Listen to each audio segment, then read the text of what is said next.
La Juntada Histórica de Tras la Sierra.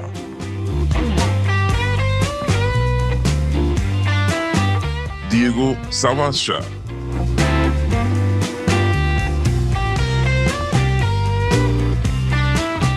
Carlos Vicente.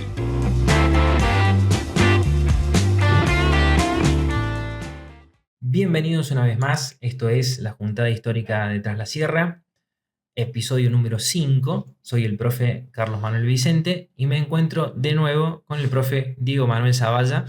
Diego, te saludo, ¿cómo estás? Muy bien, muy contento por la repercusión que están teniendo esta serie de videos que estamos haciendo, realizando y publicando sobre nuestra historia, la historia de Villa Dolores, de Tras la Sierra, y bueno, obviamente con la mejor expectativa de seguir con este proyecto, que creo que es un humilde aporte que podemos hacer nosotros desde la docencia y de la historiografía para la cultura y la identidad dolorense y transerrana. La docencia, ¿no es cierto?, que los dos ejercemos y que buscamos, ¿no es cierto?, crear algo que llegara más allá de las aulas, llegar a la gente que por ahí vemos que le interesa y quizás no tienen acceso a los libros, no porque sea difícil, sino porque por cuestiones de tiempo. Entonces, bueno, aprovechar estas nuevas tecnologías y llevar eso que a veces dialogamos siempre con los chicos, llevarlo a cualquiera que lo quiera ver en cualquier momento. Eso me parece importante. Hoy tenemos varias cosas. Vamos a concentrarnos en lo que es 1880 a 1916, en esos años, donde vamos a ver que antes dijimos las bases para un progreso. Acá ya vamos a ver cómo empiezan a consolidarse las instituciones y van a surgir, ¿no es cierto?, los primeros avances en cuanto a urbanización de lo que es Villa Dolores y la región también, por supuesto. Así que, como siempre hacemos, sería bueno contextualizar Claro. lo que pasa en la región con lo que pasa a nivel nacional y también a nivel provincial. Pues en líneas generales, para entender lo que vos eh, vas a explicar, ¿no es cierto?, a continuación. O sea, nosotros tomamos este espacio de tiempo, esta línea de tiempo entre 1880 y 1916, porque, bueno, desde la historiografía se toma un periodo en el cual, bueno, gobernaban a nivel nacional, bueno, los conservadores a través de algo que se llama el Partido Autonomista Nacional, el PAM, que, bueno, fue creado, que surge prácticamente acá en la ciudad de Córdoba, ¿no es cierto?, en instancia de Nicolás Avellaneda en su momento, entre 1873 y 1874. Este partido político va a llegar al poder a partir de 1880 y es sabido todo esto que vamos a comentar, que, bueno, le van a dar la forma definitiva y moderna al Estado liberal, podríamos decirle aquí en Argentina. Van a implementar el dichoso y muy conocido modelo económico agroexportador, que es uno de los modelos económicos que tenemos hasta la actualidad. Se van a crear una serie de leyes que van a consolidar a nivel nacional y también a nivel provincial el Estado, ¿no es cierto? Eh, Leyes básicas que no se habían pensado, aunque se habían proyectado en algún momento, pero no se habían pensado cómo era la manera de implementarlo, como puede ser la ley de educación, la 1420, que surge en 1884, leyes que van a tratar de secularizar, por así decirlo, es el término que se utiliza, en diferentes ramas de la sociedad, la presencia del Estado en detrimento de la Iglesia Católica en su momento, porque estamos en presencia de un Estado laico. El Partido Autonomista Nacional va a gobernar con un terrible poder, en el buen sentido lo estoy diciendo. Van a promover la inmigración, eso también es conocido. Las primeras grandes olas inmigratorias surgen luego de las leyes de Nicolás Avellaneda en su momento, y luego con la llegada de la presidencia de Julio Argentino Roca en 1880. Vamos a tener un modelo económico agroexportador. Vamos a tener la implementación ya definitiva del ferrocarril con capitales británicos, con algunos capitales franceses incluso, que la realidad es que el ferrocarril, bueno, se va a implementar de una manera muy particular, porque si uno pudiese ver un mapa de lo que era, cómo se implementa los ferrocarriles en nuestro país, bueno, todos se concentran en la ciudad de Buenos Aires, no permitiendo que las diferentes provincias estén conectadas unas con otras, a diferencia de, por ejemplo, Europa en general y podríamos decir Estados Unidos, donde el ferrocarril atraviesa pero conecta todas las regiones. No va a suceder esto acá. Eso también responde a una intencionalidad política, ¿cierto?, de las oligarquías que estaban gobernando, porque piensen que tanto Julio Argentino Roca, que fue presidente que le da mayor impulso al Estado liberal a partir de 1880, más todos los que van a venir después, Juárez Selman, Pellegrini, Uriburu y tantos otros, o sea, todos responden a oligarquías provinciales en algún momento que junto con una liga de gobernadores sostienen este modelo.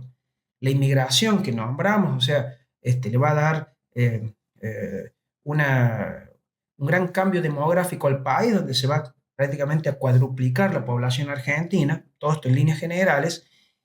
Y aquí en nuestra provincia vamos a tener una serie de gobernadores que van a responder a esta intencionalidad ideológica. El mismo Juárez Selman, que va a ser presidente, va a ser gobernador en algún momento antes, que va a tener una estrecha relación con nuestro santo brochero, con el tema del ferrocarril, que lo vas a comentar un poco más adelante. Vamos a tener otros gobernadores como Olmos, Gravier, Marco Juárez, que era hermano de el presidente Miguel Juárez Selman. Todos tienen la misma idea liberal, ¿no es cierto? Pero económicamente van a beneficiar en líneas generales, ¿no es cierto? Bueno, vaya redundancia, a lo que sería la Pampa Gringa. O sea, Córdoba se conecta al modelo agroexportador, ¿no es cierto? Toda la zona sur y este de la provincia, de acuerdo a este modelo económico. Claro, la provincia, eso lleva a que nuestra región tenga un problema, que lo hemos hablado en videos anteriores, que es, o un lindo problema, como suelo decir yo, geográfico, que son las sierras. Entonces, bueno, ante esta situación, ante la falta de implementación de políticas de Estado a nivel provincial para promover el desarrollo de regiones y de la creación de municipios o municipalidades, ¿no es cierto?, aquí en la zona, es que, bueno, paulatinamente y gradualmente, gestiones, como vamos a ver más adelante, de tanto Brochero como de otros personajes destacados de la zona, van a llevar a que tímidamente empiece a organizarse el progreso de nuestra región, siempre acorde con el modelo ideológico provincial y nacional. Pero desgraciadamente el progreso va a llegar lento, como siempre lo decimos. Llega más tarde a nuestra región. Llega más tarde a nuestra región. Bueno, ahí la correlación de esto con la región de Villa Dolores, en Tras la Sierra, va a ser el surgimiento, por ejemplo, del Estado municipal. Eso me parece que es lo más importante señalar. Primero se va a crear por una ley provincial una municipalidad que va a ser departamental. Va a ser elegido el señor Medardo Ulloque, ¿sí?, que hay una calle de Villa Dolores que lleva su nombre. Es el primer intendente del departamento. Antes habían existido estos consejos administrativos que Barnó Imposti llamaba municipalidad de campaña, que bueno, habían sentado las bases, como dijimos, para que empezara a llegar este progreso, pero acá ya se crea la institución, es decir, ya es la municipalidad. Por otra ley, esto es en 1883, ya en 1884 pasa a ser esa municipalidad solamente de Villa Dolores y se van a crear otras municipalidades en otras localidades, es decir, de alguna forma van a poder enfocarse mejor cada población en sus necesidades. Es decir, esto que primero era para todo el departamento, ahora ya se va a encargar de lo que es Villa Dolores. Eso responde, siempre está bueno aclararlo, a la acción de los ciudadanos ilustres, ¿no es cierto?, que lo vas a nombrar vos más adelante, ¿no es cierto?, y a la diagramación que van a tener las diferentes municipalidades y los límites internos que van a tener, ¿no es cierto?, gracias a la cesión de tierra de muchos de estos vecinos. Ahora empieza lo que son los ejidos municipales, y eso además es importante, como es en la actualidad, para que se otorguen, ¿no es cierto?, presupuestos que vienen desde la provincia, que son necesarios para hacer obras. Porque siempre decimos, para bien y para mal, el progreso llega, pero también empiezan a surgir otras necesidades. Esto de la población, por ejemplo. empieza a aumentar el crecimiento demográfico, si bien aquí no es tan exponencial como en las zonas de la Pampa Gringa, pero también empiezan a llegar personas, sí, que vienen de otros países y se empiezan a instalar, quizá como segunda o tercera opción, pero empieza a crecer la población. Además de que crece naturalmente, ¿no es cierto?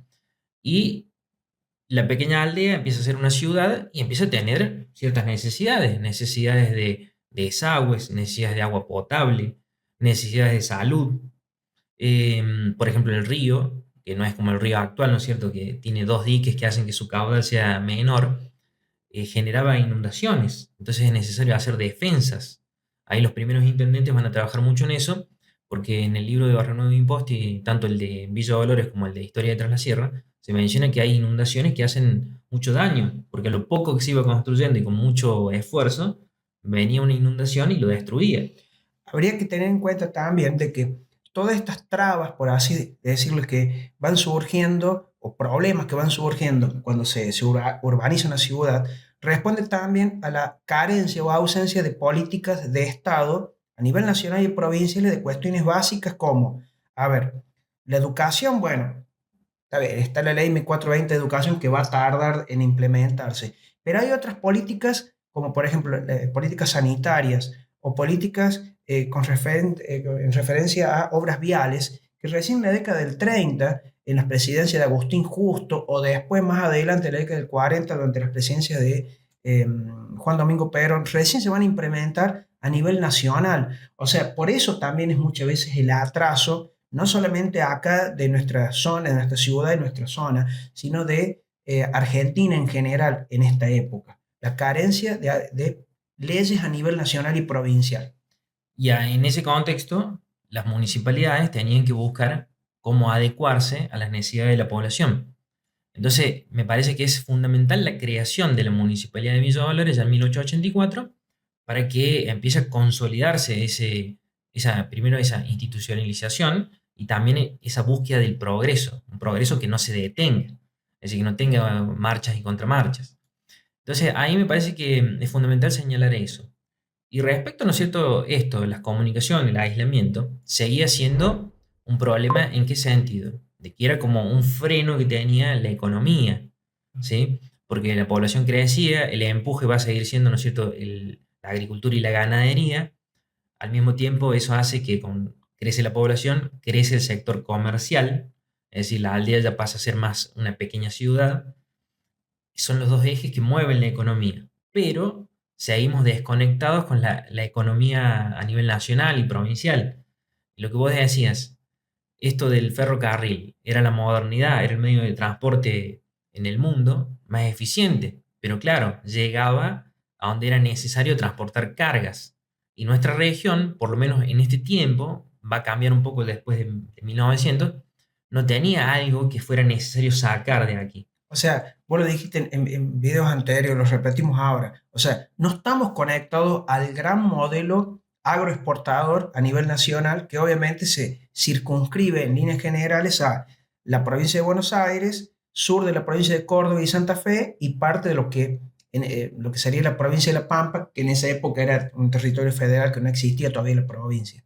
O sea, nuestra región no está insertada en el modelo económico, pero eso no detiene a los vecinos y a los personajes destacados de la zona para generar una actividad económica y la definitiva búsqueda del progreso que estamos hablando. No detiene la economía, no detiene el crecimiento y como dijimos, también aparecen dificultades. En materia sanitaria es muy destacada la labor, por ejemplo, de alguien que fue intendente, Felipe Erdmann, que hay una calle céntrica, ¿no es cierto?, que lleva su nombre, que era médico, nacido en Alemania, y que además de ser intendente se preocupó, incluso estando fuera del cargo, por lo que es la salud, ¿sí?, la salud pública. Ahí también se puede destacar, lo hace Barrio Imposti, el trabajo del doctor Antonio Torres, también de Miguel Iñarra. ¿En qué sentido? En que esta falta de políticas que decías a nivel nacional y provincial se veía en cuanto a epidemias, muchas enfermedades que habían circulado no solo por Argentina, sino por toda Latinoamérica, estaban presentes aquí. Y entonces estos médicos dicen, esta ciudad está creciendo. Por ejemplo, ahí se menciona en el año 1902 que hubo 132 defunciones y 121 nacimientos. Dice el doctor Felipe Hermann, de esta manera la villa está condenada a desaparecer. Y muchas de estas defunciones eran por enfermedades infecciosas. Sí. Y él señala que justamente no se había planificado, por ejemplo, lo que eran los desagües en la ciudad, las aguas hervidas, a donde se tiraban. La gente usaba la calle, la vía pública para tirar el agua sucia. Que desgraciadamente por ahí son algunas cuestiones que, salvando las distancias, siguen siendo actuales todavía Sí, ante las sí, sí, sí. carencias o faltas de políticas a mediano o largo plazo de los políticos de turno o la gente que ejercen los ejecutivos o el poder legislativo en un periodo determinado de tiempo, ¿no es cierto? Y en aquel entonces, sin agua potable, sin un sistema de salud que era incipiente, sin hospitales, estas infecciones, digamos, hacían estragos. No había medicamentos, o era muy precario, la atención médica era muy precaria y terminaba siendo un gran problema. ¿Y cuál sería entonces ahí una de las soluciones que se buscó? ¿Qué se creó? Bueno, por ejemplo, tratar de organizar lo que era el matadero, ¿sí? Que Ujú. estaba muy cerca del centro de la ciudad, que también lo que eran los desperdicios no se manejaban de manera adecuada, generar desagües, hacer canales de riego para que el agua llegue en mejores condiciones, el agua que era para beber, no arrojar desechos para que se contaminen los pozos de donde se sacaba agua, Y ¿sí? con, Por filtración. y con respecto a la salud pública. Y ahí viene el Hospital de Caridad, que es el primer hospital que surge. Me gustaría también, lo que decías antes, ¿no es cierto?, para ir relacionando los temas. No por nada se llama Hospital de Caridad. Ujú. Es decir, tenemos una sociedad que a nivel nacional comienza como a diferenciarse, ¿no es cierto?, diferentes clases sociales. Hablaste de una élite oligárquica. Ujú. Bueno, la región también va a tener sus clases, ¿no es cierto?, sociales más pudientes, porque hay una herencia colonial. La forma en que se heredaba la tierra había hecho, era la principal fuente de riqueza. Exacto. Entonces, acá también empieza a haber una diferenciación de clases sociales. Y el Hospital de Caridad se llama así porque justamente era para tratar de que las personas sin recursos fueran atendidas. Surge también, por ejemplo, la sociedad de beneficencia. Dice Barrio Nuevo Imposta y damas distinguidas de la sociedad crean esta asociación Ujú. para asistir a los más humildes, entregándoles ropa, medicamentos, asistencia médica. Es decir, que hay acciones tanto desde la política pública y también privadas, porque bueno, las mismas personas, ¿no es cierto?, que ejercen la función pública son las que tienen las posibilidades de ayudar a los más humildes. Y esas cuestiones, esas problemáticas sociales que surgen en esta época, entre 1880 y 1916, con el paso del tiempo, o sea, la municipalización que vos nombraste, o sea, va a intentar subsanarla, la labor de los vecinos destacados, que vos también estabas nombrando, ¿no es cierto? Pero hay un factor, un elemento clave que tiene que ver con todo esto que estamos hablando, que es no solamente la presencia del Estado, sino de, bueno, buscar una manera de, económicamente hablando, y ahí para llegar al tema del ferrocarril, o sea, cómo toda esta acción que va a realizar nuestro santo brochero, cómo puede llegar a repercutir en un cambio en nuestra sociedad desde el punto de vista económico y social. Claro, es necesario, digamos, una transformación que sea sostenida en el tiempo. Y la única forma era conectando esta región con las demás regiones, porque si no es como que estábamos condenados a vivir en una burbuja. El ferrocarril, la llegada del ferrocarril es lo que le va a terminar de dar el empuje final para que Villa Dolores pase a ser una aldea barra villa a una pequeña urbe y se consolide y despegue incluso del resto de las poblaciones, porque hasta esta época, hasta el 1900, más o menos con San Pedro íbamos ahí. Es decir, todo el trabajo de los vecinos, de estas clases distinguidas, de estos médicos que habían llegado de otros lugares. Está, por ejemplo, también el intendente Juan Bernardón, que hay una calle también que lleva su nombre, que había nacido en Suiza, Sí, que llega acá por el presbítero Ardiles sí. para hacer obras porque era arquitecto y termina quedándose. Y va a ser intendente y se lo destaca muchísimo por sus obras en cuanto a canales de riego, mejorar las técnicas de construcción de las viviendas. Entonces, cuando llega el ferrocarril, ¿sí?, ya todo ese trabajo previo de alguna forma se revaloriza y Villa Dolores despega. Con respecto al ferrocarril, que es un tema que por ahí a nosotros como dolorenses nos gusta, nos sentimos orgullosos y que dicho de paso hay trabajos de historiadoras e historiadoras locales excelentes con respecto a este tema. O sea, el proyecto original, que obviamente surge de la mente, de las ideas, de las ganas que tenía de trabajar por la región de nuestro Santo Brochero. ¿Cuándo surgió y cuál era originalmente ese Bueno, proyecto? yo creo que es mi opinión, ¿no es cierto? Pero también lo mencionan otros autores. Si hay algo que eleva, digamos, al cura Brochero a la categoría de héroe transerrano, es su lucha incansable por el ferrocarril. Después, ¿no es cierto? Otra cuestión es su labor pastoral y, bueno, haber sido convertido en santo y toda esa cuestión. Pero él, digamos, se hace conocido y querido porque ya desde 1883 empieza a pujar porque los departamentos del oeste, no solamente el departamento de San Javier, sean conectados con el resto de la provincia a través del ferrocarril, que era el medio de transporte más eficiente. Se menciona en el libro de Barreno de Imposti, que él cita a veces de documentos o testimonios de otras personas, donde, por ejemplo, para llevar mercancías a Córdoba había momentos en que era necesario descargar las mulas, cruzar algún arroyo o algún accidente geográfico y después volver a cargarlas. Ese, era necesario el ferrocarril. En ese sentido, estuvimos hablando antes de hacer el video, que estábamos hablando de que los mismos vecinos de acá de la zona estaban tratando de proyectar esos caminos que vos estás diciendo para cruzar la sierra, pero con eso no alcanzaba. Pero el proyecto original era unir qué regiones. Era unir, ¿no es cierto?, lo que es la región de la Villa de Soto con Villa Dolores. ¿Cómo se iba a hacer eso? Bueno, Lucha Brochero incluso invita al gobernador, a Marco Juárez, y consigue que se sancione en el Senado Provincial un proyecto que va a ser un ramal que va a venir desde Córdoba hasta Ambul y desde ahí hacia el norte con Soto y hacia el sur con Villa Dolores.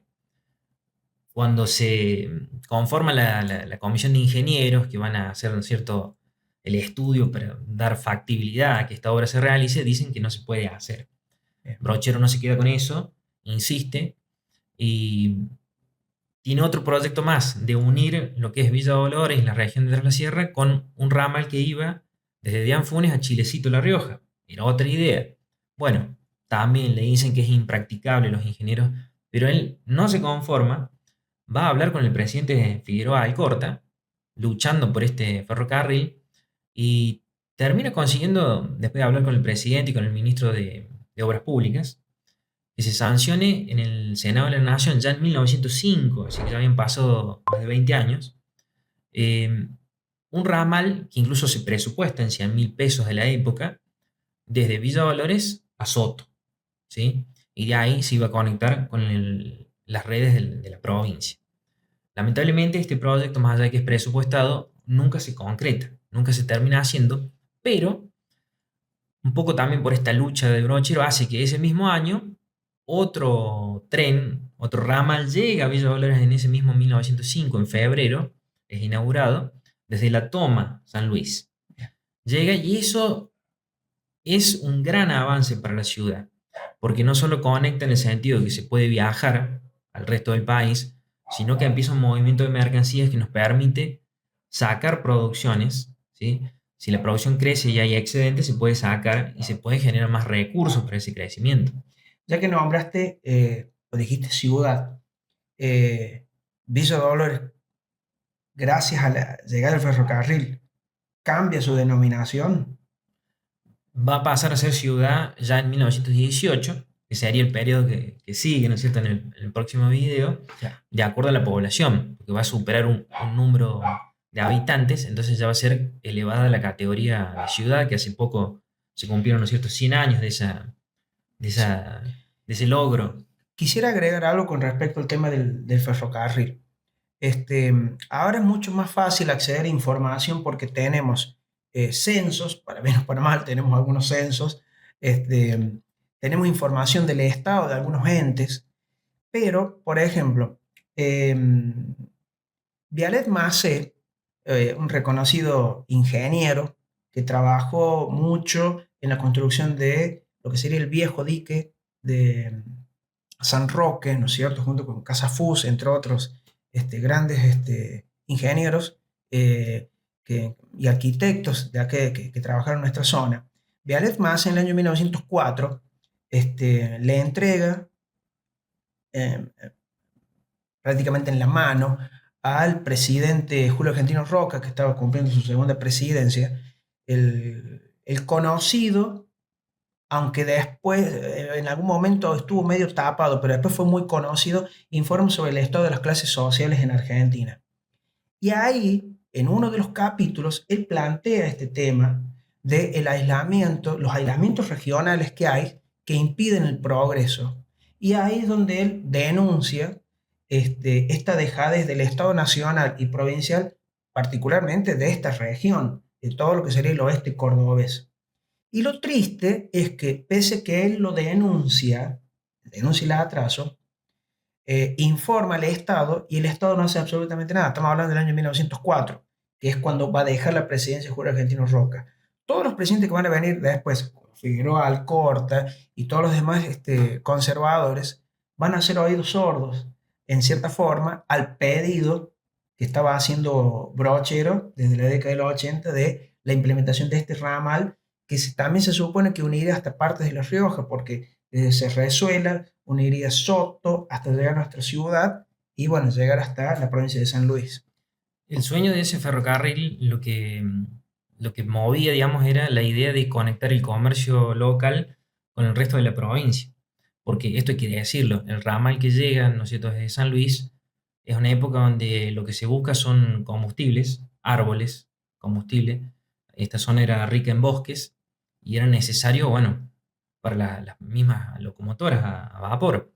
Entonces, por eso se termina haciendo ese ramal, que incluso mucho tiempo después, cuando la gran deforestación hace que ese recurso no exista más, prácticamente queda en desuso. Tenemos el ejemplo de la línea que va hasta Los Cerrillos, que después queda abandonada. Y es un dato interesante que por ahí muchos no lo conocen. Cuando hablamos de los ferrocarriles en general, vuelvo a lo que estás diciendo. Muchos no lo saben, pero los capitales británicos principalmente, que empezaron a radicar las líneas de los ramales ferrocarriles en toda la República Argentina, de acuerdo a la trocha que se le dice, al ancho que tienen, ¿no es cierto?, las vías, ¿no es cierto?, de acuerdo al peso que tiene cada tren. Bueno, se les concede la dichosa legua a la izquierda y legua a la derecha de tierra. ¿Qué significa esto? Que una legua, o sea, casi 1 kilómetro, a la izquierda y a la derecha de cada ramal, son terrenos que pertenecen al ferrocarril. ¿Y qué es lo que extraen ellos de ahí? Lo que vos estás diciendo. Ah. Principalmente el quebracho en algunas zonas, ¿no es cierto?, para transformarlo en carbón. Y muchas veces ese mismo carbón que elaboraba la misma empresa ferroviaria era cargado en los mismos trenes, llevados hacia la ciudad de Buenos Aires, se suben a los barcos británicos y eran exportados directamente a Gran Bretaña como un reemplazo del carbón mineral. O sea que eso también habla un poco de esta dejadez que tuvieron las políticas liberales a la hora de implementar los ramales, no solamente aquí en la zona, sino en todo el país, y el daño que muchas veces causaron, no sé si la morfología, pero sí el medio ambiente, y particularmente en nuestra región. Sí, bueno, hay una clara intencionalidad, ¿no es cierto?, de lo que es la clase dirigente, que era la misma que era terrateniente, que estaba el interés de sacar sus producciones, ¿no es cierto? Entonces, bueno, regiones como la nuestra, que no tenían esa riqueza o que tenían otro tipo de riqueza, quedan como en un segundo o tercer lugar en este modelo agroexportador. Pero lo importante es destacar de que más allá de eso, más allá de esta situación desventajosa de lo que es el oeste de Córdoba, la lucha de los vecinos hizo que creciera la ciudad. Es más, la lucha, por ejemplo, de Santo Brochero, reflejo también de la lucha de los vecinos, porque a Brochero se lo apoyaba, es recibido como un héroe cuando avisa que consigue, ¿no es cierto?, que se sancione esa ley, ese proyecto. Y me gustaría agregar una idea a esto. Es interesante la labor de Brochero, dejando de lado la tarea pastoral, como vos dijiste, porque Brochero, desde la iglesia católica, se le planta, por así decirle, a ideas liberales que promovían el laicismo, o sea, la no presencia de la Iglesia Católica en diferentes materias, en materia económica, en materia de salud y en materia de educación, que es lo que el tema que con el cual vamos a ir cerrando.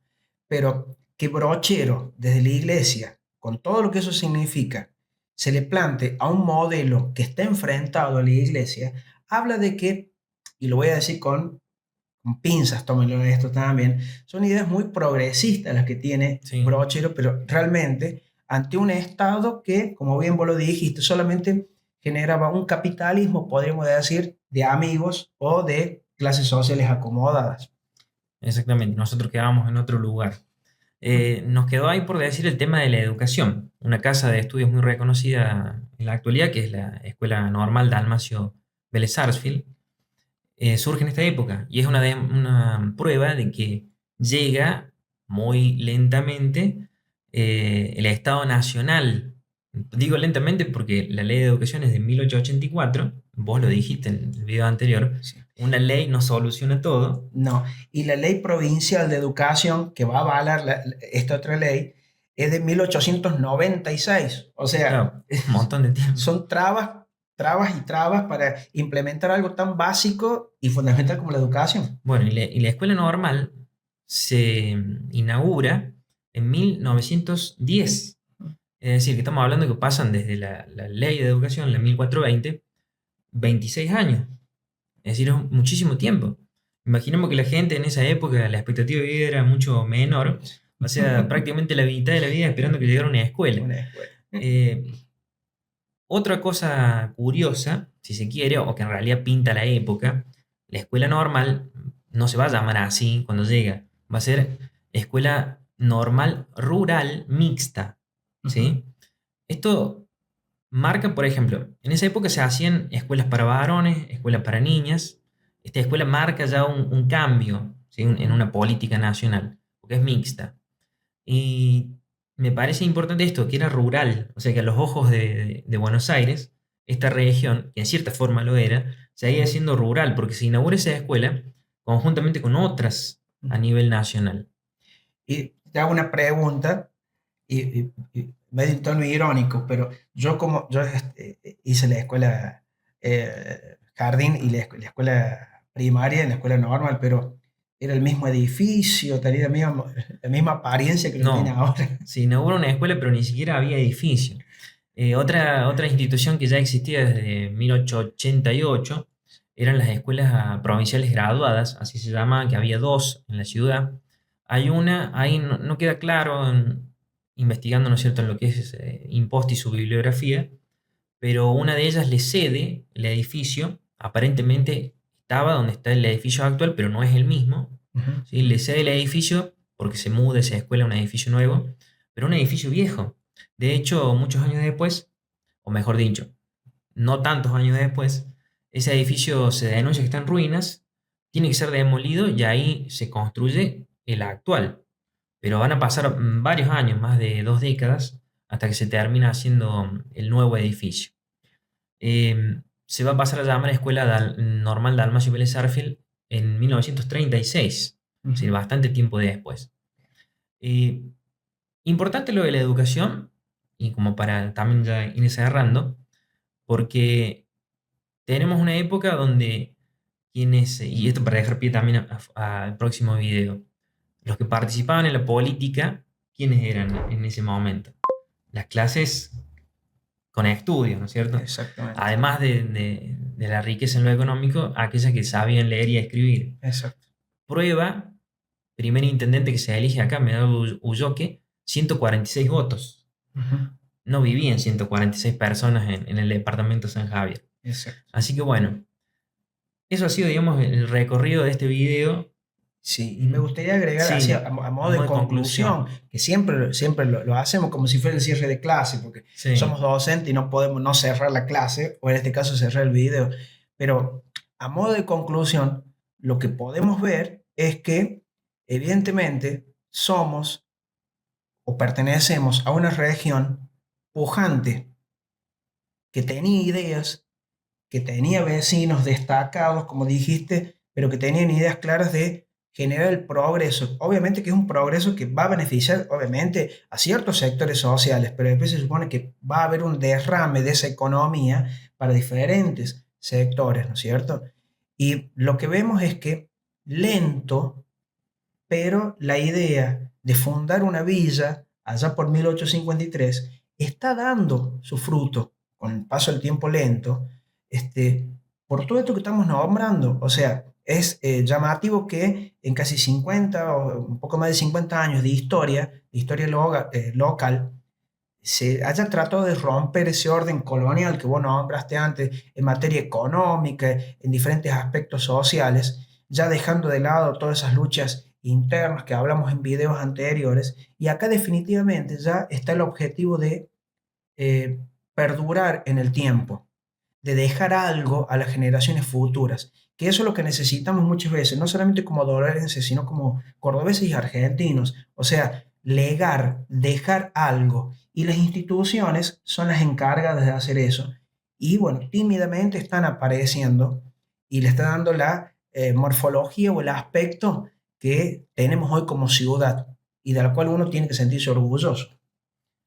A mí me gustaría, digamos, para también concluir, esto de la educación, me parece muy significativo que siempre se buscó promover la educación. Y si hay algo que puede transformar la sociedad en el presente y sobre todo en el futuro, es la educación. Y las escuelas graduadas, la escuela normal, lo que buscaban eran eh, maestros, que de allí egresaran maestros. Quizás en poco tiempo, quizás con una preparación que en ese momento no era mucha, pero que iban a servir de replicadores, de multiplicadores del saber. Y a mí me Exacto, parece que eso es muy importante y demuestra que había un pueblo que tenía una intención clara de lo que quería, ¿cierto? Que era el progreso. exacto. El video de hoy ha sido este. Los invitamos, ¿no es cierto?, a que vean todos los videos que hemos ido generando a lo largo del año en este proyecto.